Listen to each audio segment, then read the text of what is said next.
New Thought Media Network.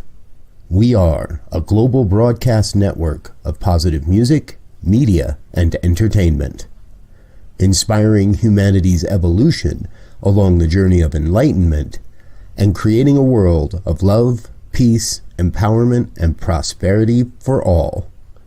New Thought Media Network. Positively inspiring.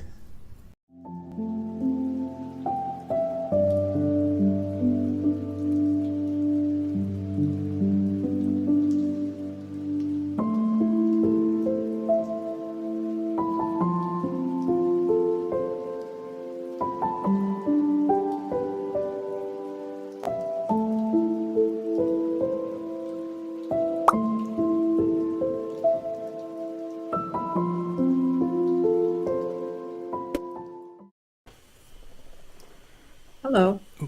Hey there. It is the Practical Prayer Podcast live recording session with Bill and Carol. Yeah. Woohoo. Streaming worldwide on the World Wide Web. World Wide Web.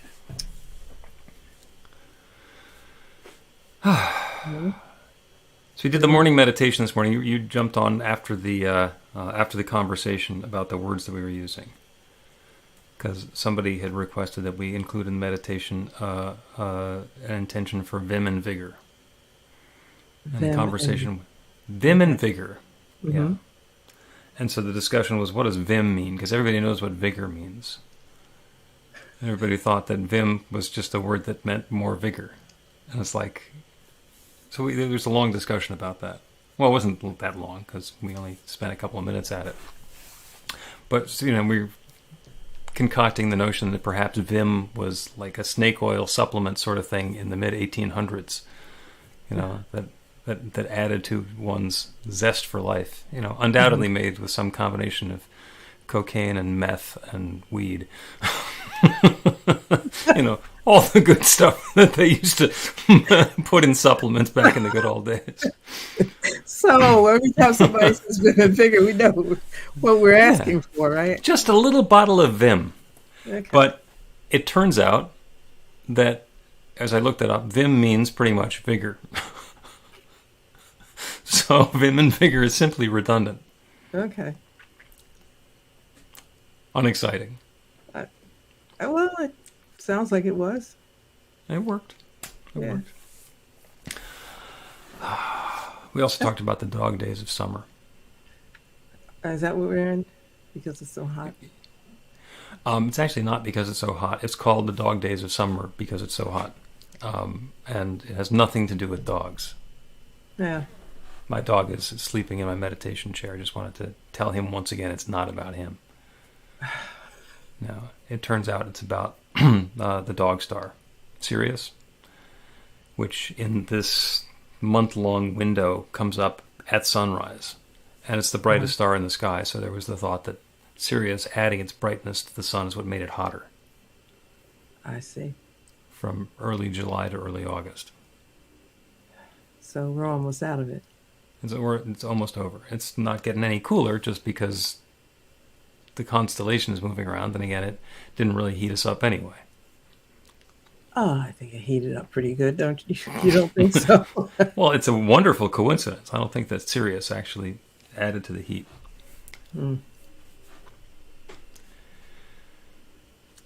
So, what do you want to talk about? Well, you said that when we get into the program, we're going to talk about the difference between spirituality and religion. Yes, I think that would be wonderful. And I'm chomping at the bit for that. Yeah? I am. Well, I'm excited because you're excited. Oh, okay. Well, then it's a little dance. Shall we get started with the podcast? Sure. All right. So I will click the button to start the podcast. And when we come back, we will actually be producing the podcast. And then after the podcast, we can answer some additional questions from the folks who are Facebooking or YouTubing in. A practical prayer is a prayer that works. These discussions between Reverend Bill Marchiony and Carol Lawrence dive into the details of how it works and how to work it. Reverend Bill is a New Thought minister and the author of Practical Prayer for Real Results. Your new life begins with a new thought. Carol Lawrence is on a spiritual quest, finding the New Thought teaching after decades on the pulpit in 3 different traditional denominations. I've got some questions. Together, they're exploring the philosophy and activities that come together from many of the world's religions to create the practical spirituality that is New Thought.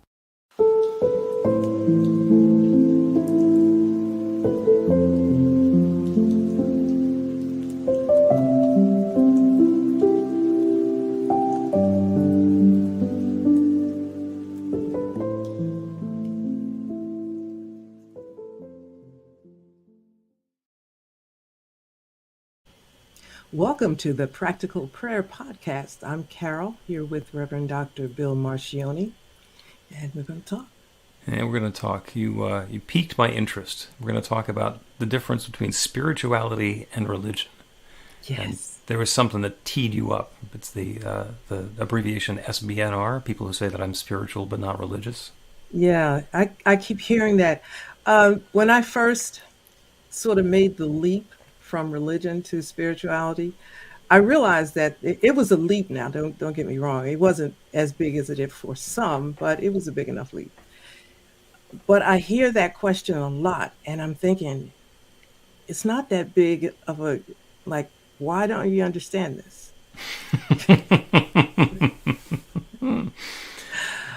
But it's worth, I hear it a lot, and I think it's worth talking about. Okay, and you think that it should be obvious. So your question, why doesn't everybody understand it's obvious?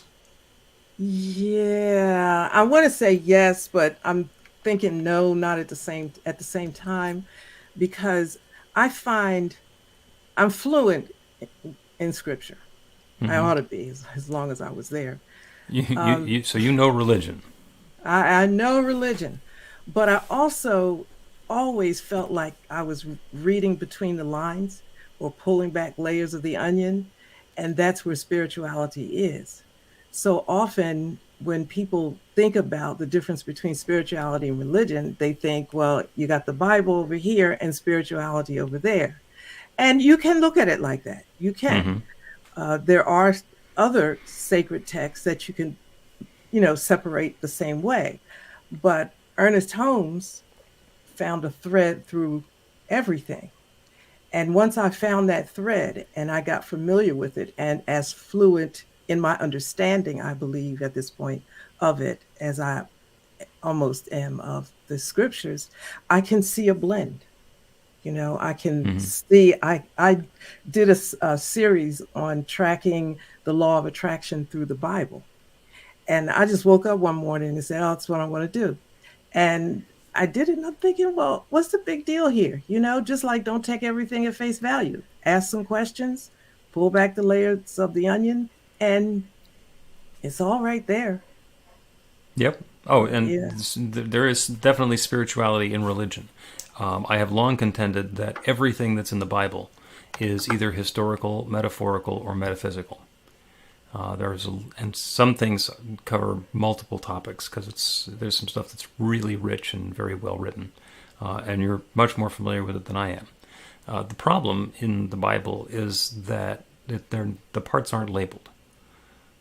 They walked from Galilee to Jerusalem. You can look on a map and say, okay, that's historical, and they were walking there. But there's also the metaphysical transformation that happens as somebody goes from their childhood existence into their adult, mature spiritual existence that could be a metaphor of the same travel. But it doesn't say. So you can have two people who are reading that differently and have an argument about what it means. Because, no, they were just walking. It should have taken about 2 days. And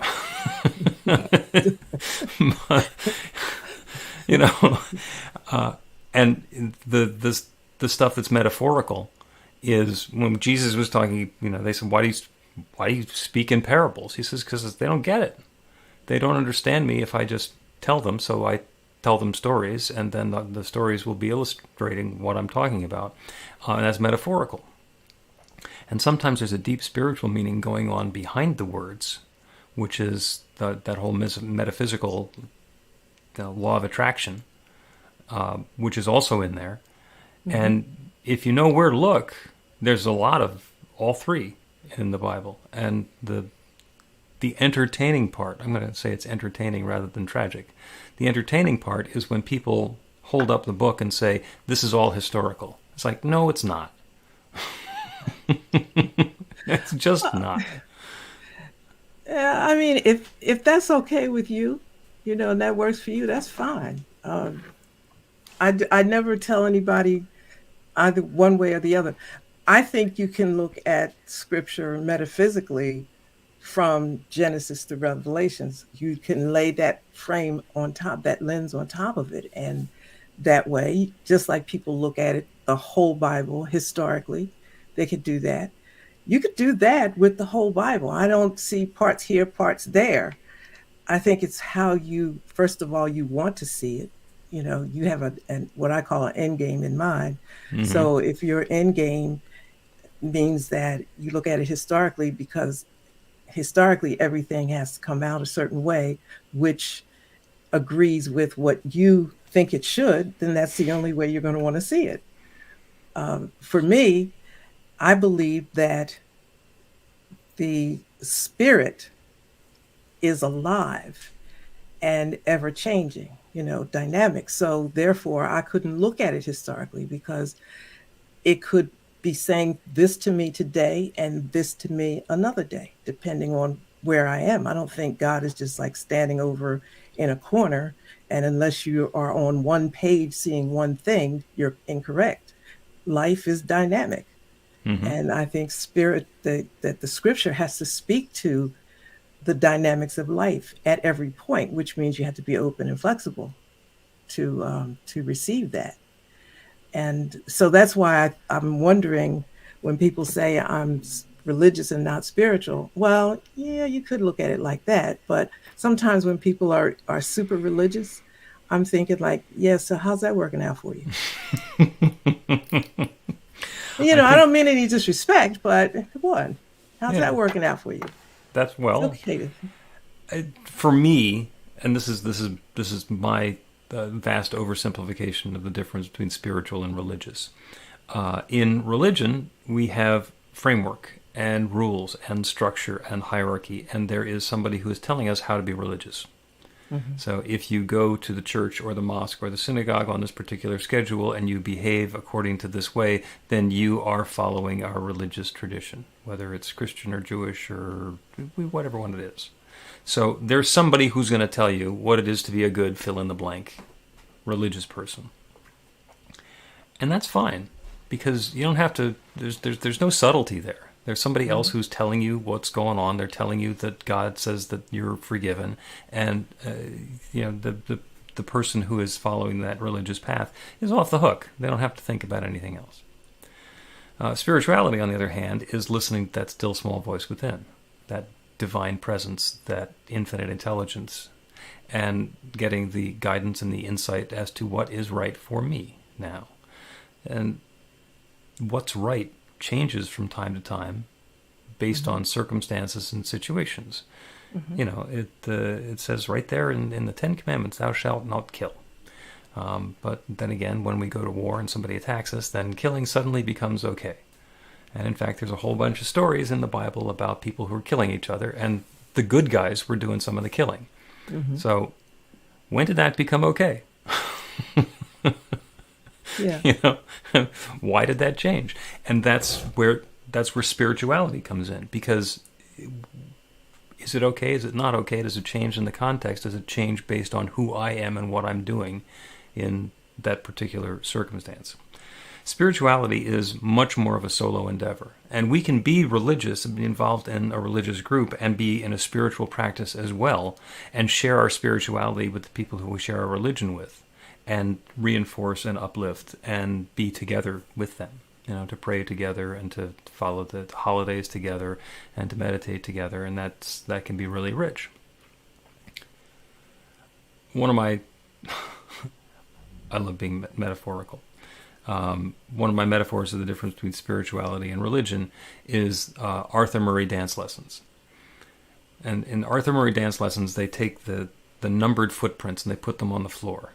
And they put them out in this particular pattern, and there's the pink ones and the blue ones, and they say, okay, that on 1 you step here, on 2 you step there, and as you go through, you're doing a waltz, or you're doing a cha-cha, or whatever the moves happen to be, because that's how you dance together. And people can learn how to dance that way. And that's fine. That's like religion. We're going to put the footprints down on the floor. You follow these footprints, and you are going to be a good Arthur Murray religion person. On the other hand, it's possible to turn on the music and say, feel the groove. Okay, feel the groove and start moving to it. And then look at your partner and start moving together with your partner, and you can dance that way. Just feeling the music, feeling that connection. To me, that's spirituality. And the saddest thing that happens is when you get somebody who is trained in one technique and they're trying to move into the other one, they say, hey, can you turn the music off? I'm trying to count. They've missed the point. There's it's still to me a fine line, because religion is like what you do religiously, and that can certainly be found in spirituality, because the one thing, I had, when I retired as a pastor in the traditional Christian church, I felt like, obviously, I'm just not like ready to, sit on the porch. So I thought, okay, so this has been my life, all my life. So how do I transfer this over? Well, the obvious transfer would be to start a spiritual center for spiritual living. So I looked that up, and I looked in, to a lot of different things. I said, I could do this. This is no big deal. And this time, I do it the way I want to do it. But the one thing I do know about organizational development, which I got back from my corporate years, that once an organization, there has to be some rules. And once an organization becomes larger, as it grows, then more and more of those things are in place or have to be put in place. And the next thing you know, you got religious. You got... And I followed that. I really did, because I could see easily how to do it. But I said, I'm going to end up in the same place because of just human nature and how people work in groups. And I said, that's not what I'm after. So that's the reason that I stopped, because I thought you could have a nice spiritual center that's going to end up being religious. Then you found New Thought, and you realized how resistant people are to being herded. The people who are following this teaching, it's like cats. It depends on what New Thought denomination, which is, I guess there's another word for it, but it depends. Because I watched a lot of them online, before. I mean, a lot. I know these folks by name. They don't know me. And I saw some that looked exactly like church. The only difference was, there was the Quran, the Bible, and other books on the table, candles instead of a cross. It's beyond what you see. It's what is. And to make sure that that's different, for me, I had to reject all of those things that might cause a person who's making the leap to find their comfort zone in this little piece of New Thought and miss out on everything else. Gotcha. So, it's when I looked at Scripture, the interpretation of Scripture through the lens of New Thought allows so much freedom and so much joy. And it's all looking at it, so if you want to look at it historically, well, sit on the bench. That's pretty much your life. But to know God in a bigger way, you could do that through the Bible. I'm an advocate of an avid reader, and I love Ernest Holmes. and everything that he's written, and Florence Scovel Shinn and everybody. And even, I hang out with some Buddhists once a week. And so it's all there. It doesn't need a label. I think that's what I'm rejecting. You don't need the label. You don't need You the just label. you need to have an open mind so that you can free yourself and be available to what spiritually is. And I'm trying to be careful now with the language I'm using here. But so you can be receptive to what comes to you. Yep. Let's take a break, and when we come back, we'll talk about yoga class. Learn to put practical prayer to work in your life. The steps are simple to learn and let you begin to get real results to create the life of your dreams immediately. Reverend Bill Marchiony's widely acclaimed book, Practical Prayer for Real Results, gives you a clear summary of the New Thought principles behind practical prayer and the series of easy-to-understand steps found in the most effective prayers from religions and spiritual practices all over the world and throughout history. Practical prayer is not a replacement for your religion or practice. It's a technique to make the work you do in consciousness even more effective. The book includes 40 prayers on various topics that you can adapt as needed and use as your own. Practical Prayer for Real Results is available in paperback, Kindle, and audiobook on Amazon or at b-the-light.com. That's b-the-light.com. Welcome back to the Practical Prayer Podcast. I'm Carol, here with Reverend Dr. Bill Marchiony. And I said we're going to talk about yoga class. Yeah. Because yoga is one of those things that is spiritual but not religious. Even with people who like to do yoga religiously. I used to go to the yoga studio that was the YMCA. And there was a kerfuffle amongst several YMCAs that we can't teach a yoga class because that's somebody else's religion. And that's not Christian.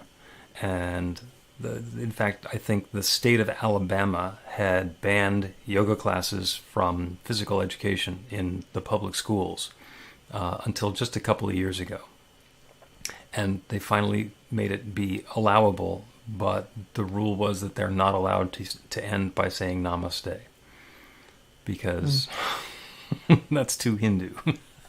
You can't speak in Sanskrit. And the purpose of yoga, it's not a workout. It is actually a way of preparing the body to meditate. It's about being able to concentrate on the yogi's breath. And that's what the practice is about. It is inherently not religious. It is not particularly spiritual, although it is a wonderful practice to get into to connect with our spiritual nature. So you can find a lot of people who are going to yoga classes to get a good workout because it's wonderful exercise. And that's great for them, and they missed the point. It is another way of addressing the fact that we are spiritual beings having a physical experience, and it lets us address the physicality so that we can then become spiritual as we are. Religions are doing the same sort of thing, but they're approaching it differently. Like, if you behave this way, or you follow these things, or these are the rules and the holidays and the sacraments, or these are the gods that you pray to, then everything will be okay. And they all started with some avatar who reached an enlightened state. And the people around him said, hey, that guy's cool. He reached an enlightened state. Let's learn how he did it. Mm-hmm. So they ask him to explain it, and usually he's not very good at explaining it because he's much more interested in having that enlightened experience. So he tries to explain it in words that don't necessarily work or connect, and then his followers try to do that, and a lot of them are really good because being in the presence of that spirituality is really uplifting. And then they try to replicate. And they teach more people, and the farther they get away from the avatar, the more it becomes, as you were speaking before the break, it's more just about the rules, and you do it this way, and it becomes interpersonal organizations and developmental dynamics until suddenly you've just got a 501c3. Mm-hmm. Exactly. And my contention is you can make anything spiritual. You can do anything, and that's one of the best things about New Thought is the foundational concept is that there is only God. There is only that one infinite power and presence in life, and it's sharing itself as all sorts of different stuff, including each of us. And the situation is rigged so we forget that, and we forget it really easily, and we think that we're separate from that oneness, that we are somehow apart from God, that we are disconnected, that we are on our own, and that we don't deserve the good that we see around us. Mm-hmm. The whole teaching is about reminding ourselves the truth, that there is that one, and we're part of it. There's one creative power, and we're using it, and we are able to create the experience that we're having in life the same way that God, the divine, the infinite, created everything. So that's kind of fundamental to it. Is there a religion that's required or involved there? There's a lot of technique. There's a lot of practices that we go through because we get wrapped up in the stuff that's going on. We get victimized, especially when we're younger. We start to believe things that weren't true. And then there's the whole practice of unwrapping and unwinding and unpacking that so that we can get back to the truth that we started with, that we're divine in our nature and that we have access to all of this potential. Mm-hmm. And it sounds like a lot. And when you said, it resonated when you said we have to remind ourselves. Mm-hmm. And we really, really do have to remind ourselves. As I was doing the work for the doctorate, which I thought I wasn't going to talk about, but I've been living it. So it's not very much else that I can think of right now until I get past it a little bit. But I enjoyed the studies of different theisms, how different ways of looking at God. And I always believed that it was necessary to do that study, right? Even long before, I always believed that it was necessary. So that's why I enjoyed this part so much. And that's part of the reminding, because you can fall into different camps, and it's a good thing to know where you stand, what you really believe is right or wrong, because for years, I taught there was a certain way you look at God, period. That's it. And then I looked at other ways and I thought, you know what? Everybody is different. People are different, even though you're born in the same house, same families and all that. We have different inclinations. We have different things that we like, things that appeal to us, proclivities and all of that kind of thing. Is there a God for that? Well, certainly the one, monolithic God that's out there, the classical God who's out there and we're here, that's not the one for that. So it's a good idea to maybe open yourself up to how God might be expressed in other ways, Stop thinking of them as labels and think of them as ways God is expressing God's self to us in a way that works for me. And then there's another way that God expresses that works for somebody else, and I just felt like I was really privileged to be able to study the different ways. So when we're talking, I can know where you are. Mm-hmm. You've reminded me, back in the 80s probably, when I was doing radio morning shows and being zany, I would do a bit that ended the show with some sort of a pithy saying or sarcastic reminder or something. And one of them I started using as my email signature because it was just so appropriate. And then I got into the New Thought teaching, and it means something completely different. So I'm continuing to use it, and just by coincidence, it happens to be printed on my T-shirt, which is out of camera range now. Go ahead and read that. You're unique, just like everyone else. Yeah. That's it. And it is our uniqueness and our individuality that gives spice to life. That gives the variety to creation. We are not uniform. We are unique, but we are all the same in that we are, at our essence, that divinity individualized. And because we are unique, we're reflective, I think, of a God that has more than one uh, facet or dimension or reality or face, if you want to use that term.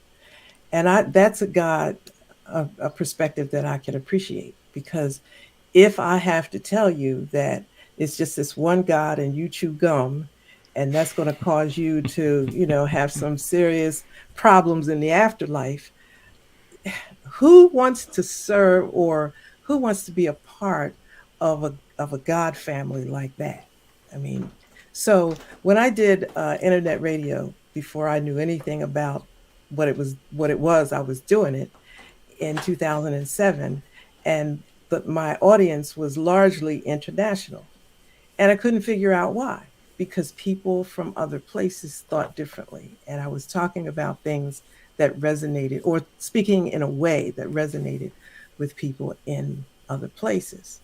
So I didn't have very much from my own camp.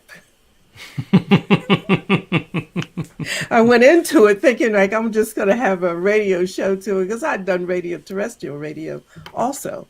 But I met so many new people, and I said that to say churches are empty and emptying uh, because of that, because we refuse to show the multifacets of God. It's this insist that God be this. And, how are you going to be like a God that is so unlike anything that you understand or feel or know? I think those are the missing links. That's that bridge I was talking about. You know, I Yeah. did, I did, I'll say this real quickly. I referred to the Christ mind, which has nothing to do with Jesus, but we connected.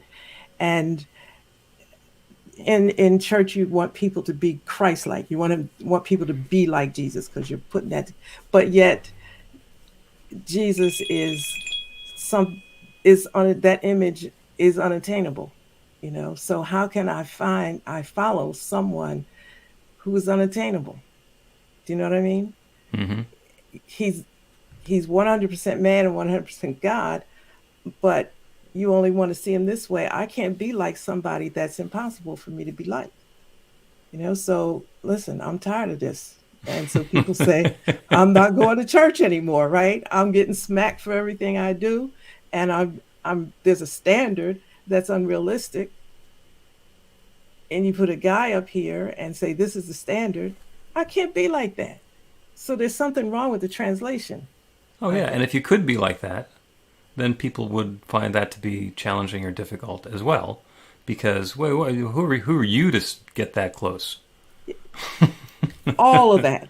Yeah. All that happens. So. And, to loop back on spiritual but not religious, I completely understand why churches are emptying out and people are turning away from traditional religion or their religion of origin and looking for spirituality, because there's something that's calling to them, because they can get the experience that when they're on the yoga mat, they're feeling that connection. When they're doing a meditation or when they're walking in nature and they've learned something about mindfulness, that they feel that inherent connection with that divine presence within. And that's really powerful. Mm-hmm. You get into New Thought, there is a huge hunk of authority and accountability that's there. Yes, you can create anything you want in your life, and whatever is in your life right now has been created by what you've brought about previously. And people don't want to hear that. Mm-hmm. Like, wait, what do you mean? No, I'm being punished by God. God's going to have to save me. I can't lift that. And I don't have the discipline to learn how. So, that is, in a lot of ways, keeping people from taking that next step into their spiritual development and their growth, because it's scary. Mm-hmm. It's scary. What do you mean? What do you mean I created this? People do not want to hear that. They don't. But to me, it goes back to what you want. It depends on what you want. We laughed when I said, "Well, how's that working out for you?" But that's a serious question, right? Yeah.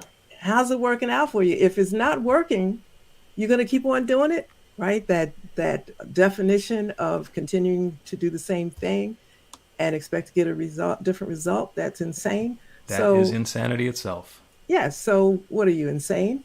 Or it's like, Well, where are we going from here? that's not a warm, fuzzy question. Are you No, insane? it isn't. Well, I told you I had only You don't three. have that 3 warm fuzzies, Three and that's warm not one of fuzzies. them. That's fine. No, That's well, I only fine. got a half to use because my kids got the rest of them. Let's do another break, and then we will do a prayer. And the prayer will be about connecting with the divinity within. You can put practical prayer to work in your life, and Reverend Bill Marchiony can help. He is offering an online class that teaches you to create your own practical prayer in 5 weekly 1-hour sessions. The final hour brings your practical prayer together, anchored in live original music by a notable New Thought musician. Practical prayer is based on the most effective prayers found in religions and spiritual practices all over the world. Use it to deepen ever more fully into the truth of your spiritual nature. It's the core of a transformational spiritual practice that's simple, even if it's not always easy. Reverend Bill is also available for private spiritual counseling prayer sessions.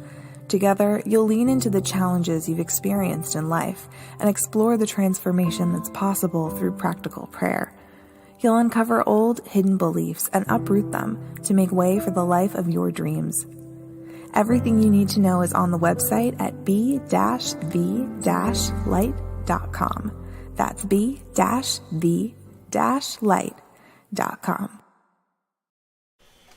Welcome back to the Practical Prayer Podcast. I'm Carol, here with Reverend Dr. Bill Marchiony. Had a great talk.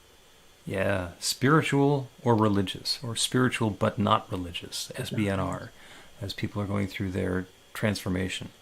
And when we let loose our attention or our grip on a single religion, and we open up to the possibility that maybe the other ones had something going on, then we invite in a whole bunch of richness. When we have a religion of our own, then the other religions become other, and the people who follow other religions become them. Mm-hmm. And when, if we're growing up in Christianity, then, are we going to read the Quran? Are we, do we dip back into the Old Testament and get involved in the celebrations and holidays that Jesus had when he was growing up? What about all those gods in Hinduism? And, how does that all fit together? And one of the things that I say in the classes is that what we want to do is take the best from all of the religions. They all have something wonderful to offer. And in fact, they all offer a rich, wonderful community and lifestyle where you can follow the religion, and that becomes a defining factor of who you are. But let's say you could meditate like Buddha, and pray like Muhammad, and love like Jesus, and believe like Moses, and let's get all of that. Let's take all of that. And it's not that, if I'm not following, I'm not a Buddhist, so I can't meditate. Yeah, you can. But, sitting under that Bodhi tree for a long, long time, that was a serious meditation. And perhaps we can learn something from that, and from people who spend a lot of time and focus on meditating. Mm-hmm. There's something in all of them. So let's do a prayer on that. Instead of following a particular religion or path or something that has been prescribed for us, let's open ourselves to the awareness of the divinity within. Because the fundamental belief that we have in New Thought is that there is one creative power, one divine presence, one source of everything. We call it God. We call it nature. We call it spirit. We call it the Creator. It doesn't matter what we call it. It doesn't matter what its name is. It is that one which in the beginning was all there is. That one divine power and presence, that one infinite potential and an idea, an intentionality for this manifest universe to come into being. And it could be the story that's in the beginning of Genesis, or it could be the story that the scientists tell about the Big Bang, of being able to trace back 14-point-something billion years to the singularity that exploded and began rearranging and shaping itself into everything that exists, stars and galaxies and planets and people and particles and all of it. There is one. It is that one story. That one divine presence that shares itself through and as and in every part of its creation. Everything is that one expressed in a unique and specific and particular way. So if that's true of everything in the universe, that's true of me and each one within the sound of my voice. Each of us, an individualization of that divine presence, showing up in our own unique way. And so that infinite creative power, that divine intelligence that's available, that exists everywhere, that is part of that creation, that's available to us now, to the extent that we can open ourselves to the awareness of that divinity within, to the creative power that is inherent in us. We're able to open to it and invite it to create something new and wonderful for us. So what I'm inviting now is an even deeper awareness of that divine power and presence, an even deeper understanding of the divine good that is the truth of our nature, the ability to speak from that authentic self with all of the creative power that exists everywhere in the universe, to create something new and wonderful. I am inviting joy and harmony. I am inviting health and vitality. I am inviting peace and serenity. I am inviting joy and possibility. I am inviting opportunity and creativity. I am inviting prosperity and richness. I am inviting love and connection for each of us individually, for all of us together, opening up the channel through which that good can flow. And knowing without any question that that creative law that has created everything is creating this. It's still active. It's always active. And so I know that each of us is even more aware of the divinity within us and is harnessing that divine power and presence to create something new and wonderful. This is already underway. It's already taking place for and through and as and in and with each of us. And is showing up in different ways for all of us. And it's what we describe as good, and more good, and more good, and more good. And it continues. And I'm so grateful for this. I'm grateful for the awareness of this process. I'm grateful for the willingness of each one to put down doing the same old things so we can open to a new possibility. With gratitude for all of this good, I speak this word, and I release it into that creative law. That one that has always said yes, that is once again saying yes. I let it be, and I know it's so. And so it is.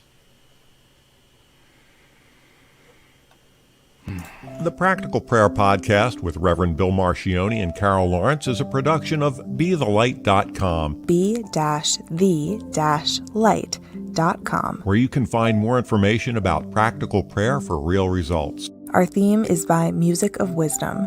You can learn about the spiritual community of New Thought Philadelphia with daily guided meditations, Weekly celebrations of spirit, and Reverend Bill's classes in practical spirituality at newthoughtphilly.org.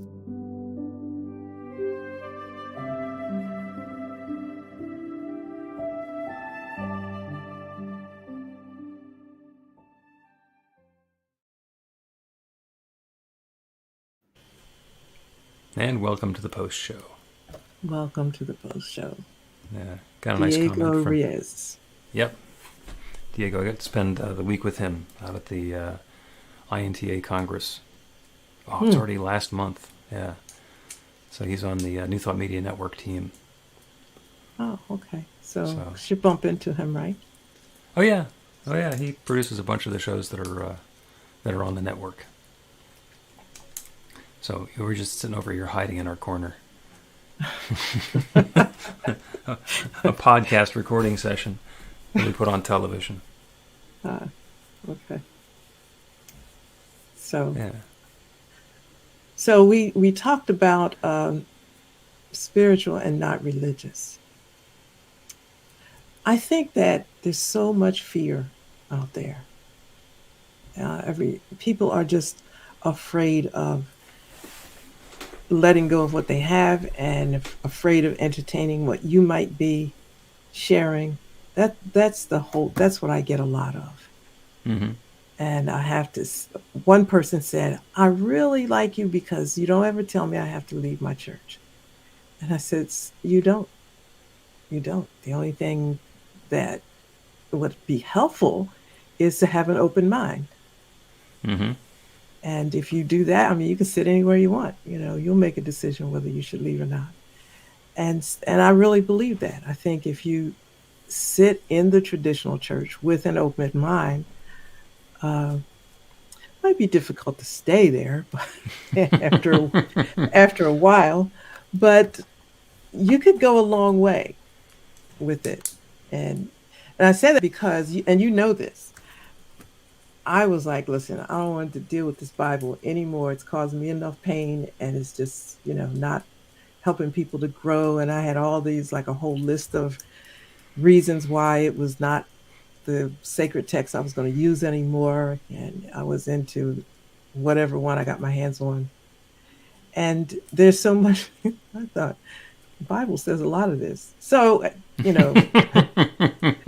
fast forward, and especially I was after the ones that were like thousands of years before the Bible, because, I'm always like, what happened before that? If you keep going back far enough, you're going to get the truth. But after you keep hearing the same thing over and over again, the truth is able to present itself and preserve itself. So I thought, it's not the Bible that is the problem. It's the interpretation that is used. That's the problem. And if I can share a different thought with you, okay? Because Ernest Holmes says, now I don't even know, I meant to ask you this too. You made a statement that there's a lot of quotes out there attributed to people, and then you try to find it and you can't, like open at the top. I went everywhere looking for that open at the top because I had a thought about it that I was going to. And it turns out that Ernest Holmes didn't say that. It was the person that did a biography of him that said that. And a lot of what he said meant it, but he didn't say those exact words. And I'm thinking, can I still go in this direction since he didn't say it? So I had fun like that. But if you stay in the traditional church and be open at the top, you'll do well. Oh, absolutely. I think eventually the traditional church will get kind of boring and stagnant, because there's, for somebody who's open at the top, what happens is you start to bubble up and you grow and you expand, and then the traditional church is going to say, but come back down here because you have to sit in this pew, in that row where you've always been, and we're going to do the same things over and over again. And eventually it just gets irrelevant, I think. You don't have to run away, you don't have to fire anybody, but you don't. You want more. There's no energy for it. You want more, and there is more. Yep. But that transition time is up to you. I will share with you until you make that choice. If you don't ever, that's fine too. Like, I don't have any stock in it one way or the other, like any monetary stock in it. So if you want to stay there, stay. Yep. And if I want you to move, it doesn't make any difference because people don't move until they're ready to move. Yeah, but I had to learn not to want. I don't want you to do anything except for, I don't. I want you to be in the place that, and enriching for you, and because you may come to new thought and just like say, hey, this is way too much for me. And I can't handle all this freestyling, I can't. And I've heard those words, right, from people that I know. And like, I can't handle all that because there's a lot of self-accountability. If you can't handle that, well, you're not going to do too well here. If you got to have somebody to blame, I don't think this is the place for you. Yeah, blame is not a happening thing. No. All right. Let us wrap up the podcast. It is 51. Wonderful to see you as always. It is the 8th of August. Oh, already. Yeah, how about that? The end of the dog days of summer, but we'll. I was just going to ask you, is there a date I can look at because this heat is like. Yeah, I don't know this. I don't know that global warming is going to follow what was in the Farmer's Almanac, but we can check it. That's okay. I'm going down to the ocean anyway, so. Good for you. Oh yeah, it's close. That's a local trip for you. Yes.